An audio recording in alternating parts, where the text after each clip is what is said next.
Imagine this: you have spent years saving money, years dreaming about the day you would walk through the front door of your very own home. You have looked at hundreds of listings, you toured dozens of houses, you made offers that fell through, you were outbid, you were let down, and then, one day, you found it. The white fence, the big yard, the quiet cul-de-sac, a neighborhood that looked like something out of a magazine. You signed the papers, you got the keys, you pulled up to that driveway for the very first time as the actual owner of that house, and something inside you just ... exhaled. We felt that. My husband Mark and I, that exhale, that feeling that we had finally made it. We had no idea that 48 hours later, our dream would begin turning into the most stressful, infuriating, and at times genuinely frightening 2 years of our lives. Because we had not just bought a house, we had moved into Linda's neighborhood. Over the next 2 years, Linda would file 94 formal complaints against our family. 94. She would photograph our trash cans, measure our grass, and show up at our door at 6 o'clock in the morning in November over a porch light. She screamed at my 7-year-old daughter for drawing with chalk on our own driveway. She tried to have our car towed because it was parked in our own driveway at what she described as, and I am quoting here, an angle inconsistent with community aesthetic standards. She sent violation notices to our house so often that our mail carrier actually asked us if everything was okay. But here is what Linda never counted on. She assumed, like she always did, that we would eventually break, that the pressure would get to us, that we would sell, move away, and let her win, just like the 6 families before us had done. She was wrong, because this time we documented everything. We built a coalition. We found the truth. And when we finally walked into that board meeting with 30 other families behind us and 2 years' worth of evidence on the table, the entire neighborhood changed forever. Stay with me through all 7 chapters of this story, because the ending, I promise you, is worth every single minute. This is what really happened. We moved into Maplewood Estates on a Saturday morning in early June. It was one of those perfect summer days, warm but not too hot, a light breeze coming through. The moving truck pulled up at 9 in the morning and we got to work. Our daughter Maya was running around the front yard, excited about her new bedroom. Our dog Biscuit was doing what dogs do, sniffing every blade of grass like it contained the secrets of the universe. Mark and I were hauling boxes and already arguing about where the couch was going to go. A completely normal, completely happy moving day. It was around 4 in the afternoon when I first noticed her. A woman, standing at the edge of her driveway across the street, watching us. She had a clipboard in one hand and a phone in the other, and she was not texting. She was taking photos of our moving truck, of our house, of us. I figured she was maybe a neighborhood watch person. Overly cautious. I waved at her. She did not wave back. 10 minutes later, she was walking across the street toward us. Yellow polo shirt, hair pulled back tight, expression absolutely neutral. She moved like someone who had done this before, purposeful, no hesitation. Clipboard held just slightly forward like a shield. "I'm Linda Marsh," she said, stopping directly in front of me. Not a handshake, not a smile. Oh, a board president. Section 4, Article 2 of the Maplewood Estates Community Guidelines, states that commercial vehicles, which includes moving trucks, must be removed from the public street by 5 p.m. It is currently 4:47. You have 13 minutes. I blinked at her. "Oh, sure, no problem," I said. "We're almost done anyway." She wrote something on her clipboard. She took one more photo of our truck, and then she turned around and walked back across the street without another word. Mark came up behind me. "Who was that?" "Our HOA president," I said. He watched her go. "Okay then." We laughed about it that night over pizza on the floor of our half-unpacked living room. We called her the clipboard lady. We thought she was just one of those people, intense, a little odd, harmless. Every neighborhood has one. 2 days later, a letter arrived in our mailbox. It was printed on official Maplewood Estates HOA letterhead. At the top, in bold, notice of violation. It referenced our address, the date of our move-in, and cited, word for word, Section 12, subsection B, paragraph 3 of the Community Landscaping Guidelines. Our offense? Unapproved plant species detected in front yard landscaping area. Owner must remove non-compliant vegetation within 14 days or face financial penalty of $150. The plant they were referring to was a sunflower. A single sunflower that my daughter Maya had planted from a seed she brought home from school. When I read that letter out loud to Maya, she looked at the sunflower. She looked back at me. And then she sat down on the porch step and cried for almost an hour. I was angry, but I still believed, at that point, that this was just a misunderstanding. That I could talk to Linda, explain the situation, and resolve it like adults. I was about to learn just how wrong I was. I want to pause here and give you some context. Because when I say we received 94 violation notices in 2 years, I want you to actually feel how relentless that is. 94 notices over 730 days. That is roughly 1 every 8 days. Some weeks, we got 3 in a single week. Violation notices became such a normal part of our mail that Maya eventually stopped asking what they were. We kept every single one. We filed them in a binder. In the beginning, it felt dramatic. Who needs a binder for HOA letters? By month 6, we needed a second binder. Let me read you some of my personal favorites. Violation number 7. Trash receptacles observed from public street at approximately 7:46 a.m. on Wednesday. Per Section 6, Article 1, trash cans must not be visible from street after 8 a.m. retrieval window. Fine, $75. For those keeping track at home, our trash cans were out 14 minutes before the cutoff. 14 minutes. And she was outside with a camera at 7:46 in the morning to catch it. Violation number 19. Wind chime installed on rear patio observed producing audible noise detectable at property line. Per Section 11, excessive noise ordinance may apply. Investigation pending. Fine, $50. That wind chime was a gift from my mother. It had hung in every home we had ever lived in. We had lived in apartments, townhouses, and now this house. And never once had anyone complained about it. Linda didn't just fine us. She wrote investigation pending as if our wind chime was a crime scene. Violation number 33. Resident vehicle parked in private driveway at angle, inconsistent with community aesthetic standards. Per Section 8, vehicles must be parked parallel to garage door. Fine, $100. Our car was parked in our own driveway, slightly at an angle. This notice came with a photograph.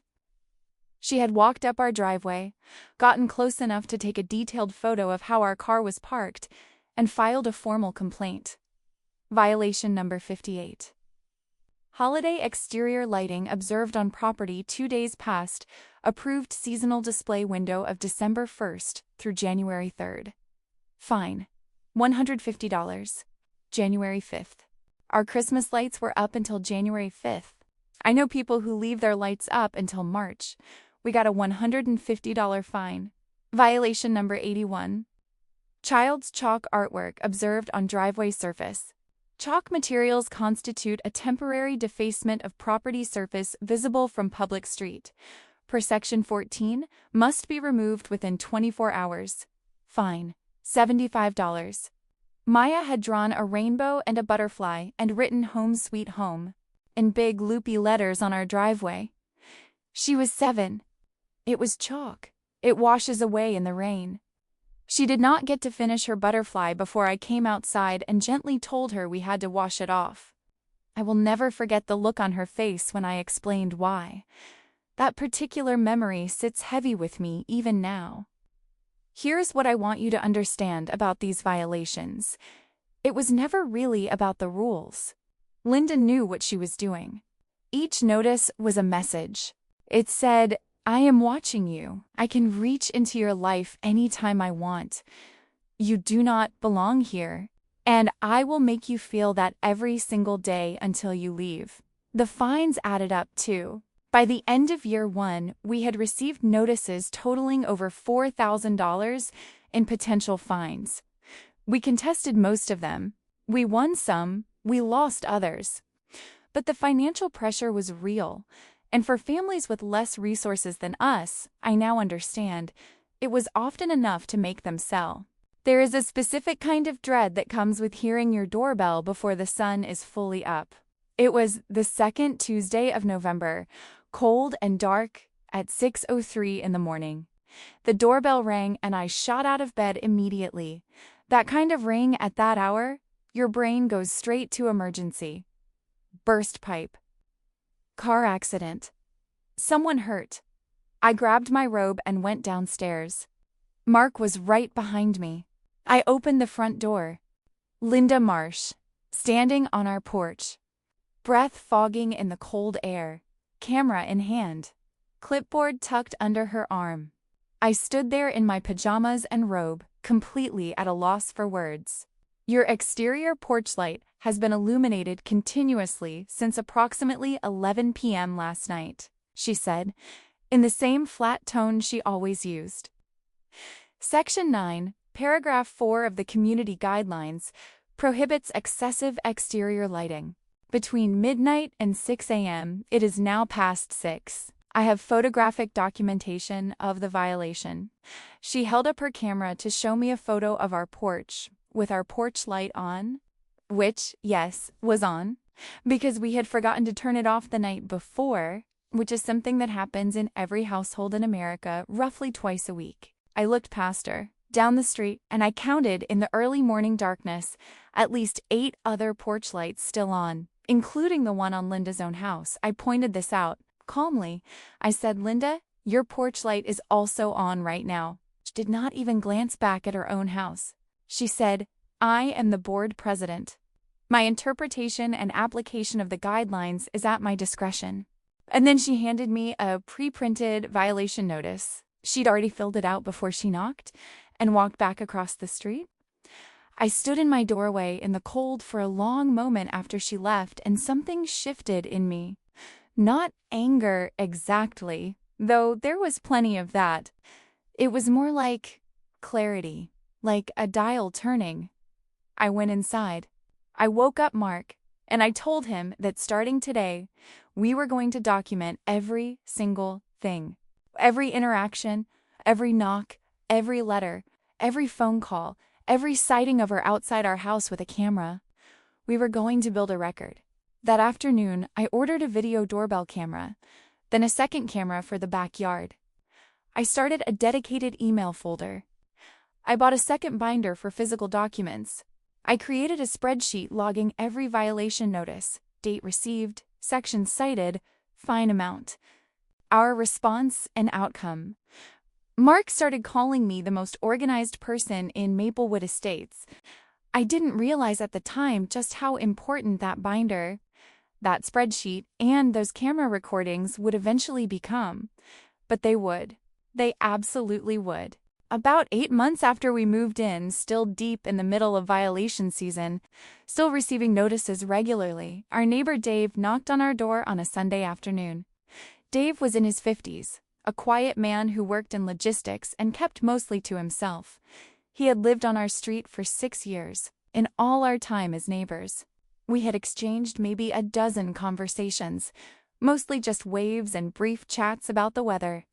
He stood on our porch looking tired, not just physically tired, tired in a deeper way, like a man who had been carrying something heavy for a very long time. "Can I come in for a minute?" he asked. "I want to talk to you about Linda." We sat at our kitchen table and Dave told us everything he knew. He said Linda had been HOA board president for 9 years. She had been appointed initially, not elected, after the previous president moved away. The board in those early years was small and disorganized, and Linda had stepped in to fill the vacuum. By the time anyone thought to challenge her, She had rewritten enough of the bylaws to make her position nearly untouchable from the inside. She picked targets, Dave said. Always new families. People who didn't know the rules yet, who were still trying to settle in, who didn't have connections in the neighborhood yet. She would start the violations early, keep the pressure on, and eventually they'd just give up and leave. He listed them one by one. The Peterson family, who arrived in 2018 and left 10 months later, after receiving over 60 violation notices and facing a potential lawsuit from the HOA over a fence they had installed. A fence, Dave told us, that was actually compliant with the original guidelines before Linda amended them retroactively. The Garcia family, who had 2 small children and a grandmother living with them, Linda had cited them repeatedly for overcrowding and excessive vehicle presence because of the family members who visited on weekends. They left in 2021 after less than a year. The Nguyen family, who lasted only 8 months. They had tried to fight back, gone to a lawyer, filed their own complaints. Linda had escalated. The HOA threatened legal action. The cost of defending themselves became too high. They sold at a loss. How many families? I asked Dave. He thought about it. In the 6 years I've been here, I count at least 7 families she drove out. Maybe more before I arrived. Mark and I looked at each other. After Dave left, I could not stop thinking about those families. The Nguyens who sold at a loss. The Garcias with their grandmother and their little kids. The Petersons. All of them had probably felt exactly what we felt. Alone, confused, overwhelmed, embarrassed. All of them had probably thought it was just them. So I did something that turned out to be one of the most important decisions of this whole story. I started knocking on doors. Not confrontationally. Not with an agenda at first. Just conversations. I introduced myself properly to neighbors I had only waved at. I asked how they were doing, and gradually, carefully, the stories came out. A woman named Carol, 2 streets over, retired accountant, had lived in Maplewood for 11 years, told me Linda had fined her 3 times for her garden gnomes. 3 different gnomes. Each one cited as unapproved decorative installation. A man named Robert had received a violation for flying an American flag that was 2 inches larger than the maximum allowed size. He was a veteran. He had bought a regulation flag from a veteran's supply store. Linda had brought a tape measure. An elderly woman named Helen, who had lived in Maplewood for 19 years, longer than Linda had been on the board, had been cited for a wind spinner that her late husband had given her before he passed. She kept it in her backyard. Linda had climbed onto the sidewalk and photographed it over the fence. One by one, quietly and carefully, I built a list. By the end of month 9, I had spoken to 17 families who had all been targeted by Linda's violations in some form. 17 families who had all stayed mostly quiet out of fear of making things worse. I created a group chat. I added all of them. In the first hour, messages poured in, people sharing their stories, their violation notices, their photographs, people saying over and over, I thought it was just us. It was never just us. It was Carol, the retired accountant, who first brought up the financial audit. We had been meeting as a group for about 6 weeks by this point. Not in person. We were all a little nervous about being seen gathering openly, since Linda was known to watch and document things, but in video calls and the group chat. Sharing documents, comparing notes, building a picture. One evening, Carol sent a message to the group. Has anyone ever looked at the HOA financials? None of us had. Most of us didn't even know we had the right to. Carol explained it. Under the laws of our state, every homeowner in an HOA has the legal right to request a full financial audit of the association. The HOA is required to produce complete financial records, including income, expenses, fine revenue, and how that revenue was allocated. It is not optional for them. It is the law. Carol filed the audit request herself. She sent it certified mail to the HOA's official address and emailed it directly to Linda as board president. Linda ignored it. After 30 days with no response, Carol sent a follow-up. Citing the specific statute that required a response within 30 days, Linda responded in a formal letter stating that the audit request was under review and would be addressed when resources permitted. Carol brought this to our attorney. We had by this point retained a real estate lawyer named Patricia, a sharp, no-nonsense woman who had dealt with HOA disputes before, and who, we first laid out our full story in her office, had said with a raised eyebrow, "Oh, this is a good one." Patricia confirmed that Linda had no legal right to delay or deny the audit request. The 30-day response window was a hard legal requirement. We were now past 60 days with no compliance. Patricia sent a formal demand letter. The records arrived 3 weeks later. Carol went through them with the kind of focused, methodical precision that only a retired accountant who has found a deeply personal reason to care can bring to a spreadsheet. It took her 4 days. When she sent her findings to the group, she wrote just one sentence above the attached document. "You are going to want to sit down for this." Here's what Carol found.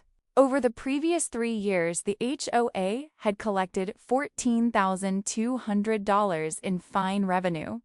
This is the money that came from all those violation notices, the trash cans, and the wind chimes, and the chalk drawings, and the Christmas lights. $14,200 collected from the families of Maplewood Estates. Per the HOA's own bylaws, fine revenue is supposed to go into the Community Maintenance Fund, a reserve account used for repairs to shared spaces, common area upkeep, and neighborhood infrastructure. Not a single dollar had gone there. Instead, every cent of that $14,200 had been paid out to a landscaping company called Green Valley Property Services for what the records described as contracted common area maintenance. The problem? There were no competitive bids on file, which HOA bylaws required for any contract over $500. There was no record of the board voting to approve the contract, which bylaws also required. And most damning of all, Green Valley Property Services was registered with the state as a sole proprietorship. The registered owner was a man named Thomas Hargrove. Thomas Hargrove was Linda's brother-in-law.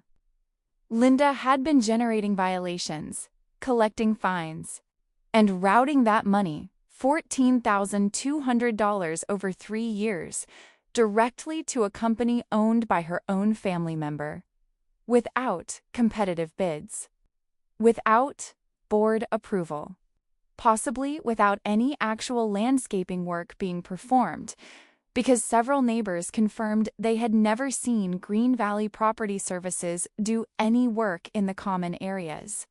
This was not just a rules violation. This was potentially fraud. Carol, Patricia, and I spent 2 evenings on a video call going through everything again, making sure we had it right, making sure our documentation was airtight. We were not going to walk into a board meeting with this information and have it fall apart because of a gap in the evidence. When we were satisfied that the case was solid, Patricia said, "Now we call the meeting."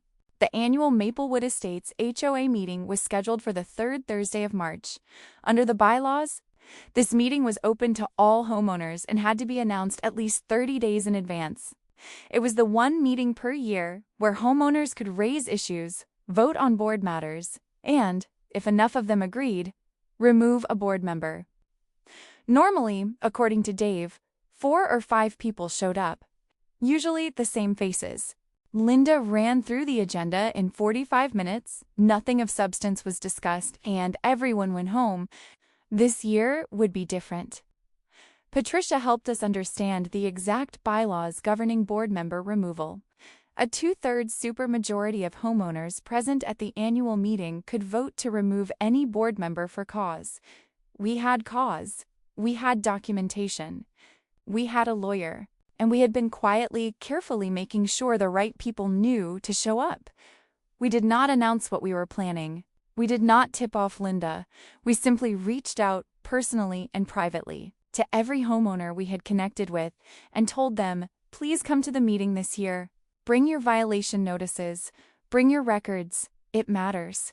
On the night of the meeting, Mark and I arrived early. We helped Carol set up a small presentation at the front of the room. Patricia was there in a blazer, looking calm and prepared. And then people started coming in. Dave, Robert, Helen, family after family, walking through that door. Some of them I had spoken to many times. Others I recognized from the group chat but had never met in person. They came in quietly, filling the rows of folding chairs that had been set out for what was normally a near-empty meeting. By the time Linda walked in, 31 homeowners were seated in that room. She stopped in the doorway. I watched her face as she took in the crowd. Something moved across it. Surprise, then calculation. Then a kind of controlled composure that told me she had been in difficult situations before and knew how to manage them. She walked to the front of the room. She set down her clipboard. She straightened her collar. "Good evening," she said. "I'm going to call this meeting to order." Patricia stood up. "Before we proceed with the agenda," Patricia said pleasantly, "I'd like to introduce myself. My name is Patricia, and I am legal counsel representing a group of homeowners in this community. We have a number of items we would like to formally raise this evening regarding the administration of this HOA and the conduct of the board president. With the permission of the homeowners present, I would like to request that we address those items first." She looked around the room. 31 heads nodded. Linda said, "That is not on the agenda." Under the bylaws, Patricia said, "Still pleasant, homeowners present at the annual meeting may raise any matter of community concern. We have 31 homeowners present. That is a quorum, and then some. I think we should hear from them." And then the room spoke. For 2 hours, family after family stood up and told their stories. Not to embarrass Linda, though I will not pretend there was no satisfaction in that room, but to create a record. A formal, witnessed, minuted record of what had happened to each of them. Helen, the elderly woman, stood up and talked about her wind spinner. Her voice was steady, even though her hands were not. She said it was the last thing her husband had given her, and she had been too afraid to put it back up since the violation. Robert, the veteran, stood and placed his violation notice on the table. He said he had served 20 years to protect the right to fly that flag, and he had been made to feel like a criminal for doing it. Families talked about fines they could not afford, about children who had been frightened by knocks on the door, about the quiet shame of feeling like you didn't belong in your own neighborhood. Linda sat at the front. She made notes. Her expression gave nothing away. Then Carol stood up. Carol presented the financial audit findings, calmly, methodically, with supporting documents, printed copies for everyone in the room. She walked through every figure. The $14,200 in fine revenue, in the missing community maintenance fund deposits, the Green Valley Property Services payments, Thomas Hargrove's business registration, the absent competitive bids, the missing board votes. The room was very quiet. Patricia then outlined in plain language the 3 specific violations of state HOA law that had occurred: improper use of fine revenue, undisclosed conflict of interest in vendor contracting, and obstruction of a legally required financial audit. Linda finally spoke. She said the audit findings were taken out of context. She said Green Valley had done excellent work. She said the board had approved the contracts verbally and documentation was forthcoming. Patricia asked her to point to anywhere in the meeting minutes where a board vote on the Green Valley contract appeared. Linda could not. The motion to remove Linda Marsh as HOA board president was called. 31 homeowners present. 29 voted in favor of removal. 1 abstained.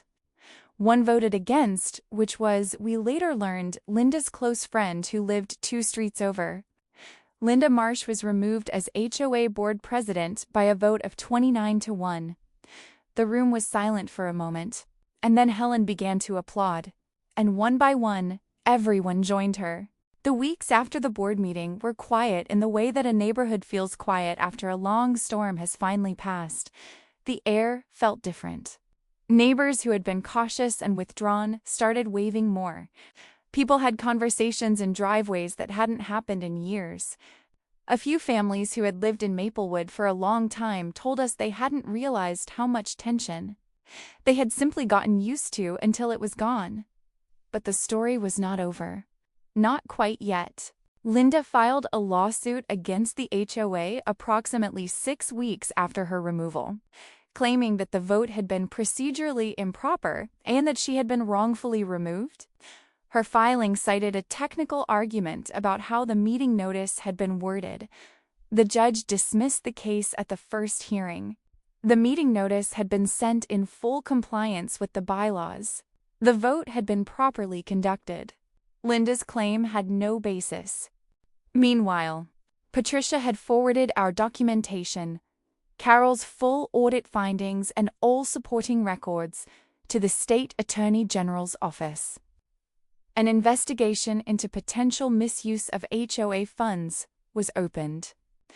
We were told to expect the process to take many months. It did, but it moved forward. The new board, elected at that same March meeting, with Dave as president, Carol as treasurer, and my husband Mark as secretary, conducted a complete review of all outstanding violations. 51 violation fines that had been paid by homeowners over the previous 3 years were reviewed against the actual HOA guidelines. 37 of them were found to have been incorrectly issued or applied with excessive interpretation of the rules. Refund checks were sent. The Community Maintenance Fund was restored. For the first time in 3 years, the common areas of Maplewood Estates actually received the maintenance they were funded for. The entrance garden, which had been neglected despite supposedly being serviced by Green Valley, was replanted. New benches were installed near the walking path. The fence around the community pool was repaired. 8 months after the board meeting, Linda sold her house. She moved away in November. A young couple with a toddler and another baby on the way bought her property and moved in the following spring. Dave went over to introduce himself on their first day. He brought a welcome card signed by the whole street. And Maya? The weekend after the board meeting, she went out to the front yard with a packet of sunflower seeds she had saved from the previous year. She planted 3 of them in the spot where Sunny used to be. Nobody said a word. 5 lessons from our HOA nightmare for anyone going through this. I want to end this story not just with how it resolved for us, but with what we learned. Because if you are watching this and you are dealing with an HOA situation right now, I want these to actually be useful to you. Lesson 1. Document everything and start on day 1. Get a doorbell camera. Keep a folder, physical or digital, for every letter, notice, and piece of correspondence. Log every in-person interaction with a date, time, and notes about what was said. You may feel like you're being paranoid. You are not. Documentation is the single most powerful tool you have in any HOA dispute. Lesson 2. Know your legal rights before you assume you have none.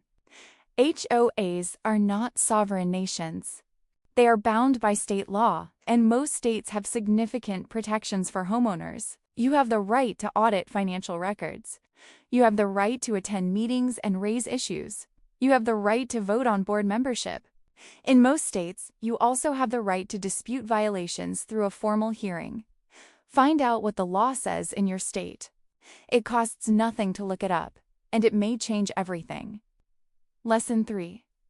You are almost certainly not the only target. Abusive HOA board members count on isolation. They want you to feel like a singular problem, like there is something wrong with you, specifically. In our experience, the truth was the opposite. The harassment was systematic, and it had happened to family after family before us. Talk to your neighbors, carefully, quietly, without making accusations. Just listen. You may be surprised what you learn. Lesson 4. Request the financial records. This is one most people do not know about. As an HOA homeowner, you are essentially a shareholder in a financial entity. You have the right to see how money is being managed, where fines go, what contracts exist, who is being paid. The records will tell you things the board would never voluntarily share. In our case, they told us everything. Lesson 5. Do not leave. I know that sounds simple. I know it is not always possible. Sometimes the financial or emotional cost truly is too high, and leaving is the right decision for your family. But if you can stay, leaving is exactly what a bad HOA president wants. It confirms that the pressure works. It removes a voice. And it means the next family who moves in goes through the same thing. If we had left, and believe me, we talked about it, Linda would still be there today.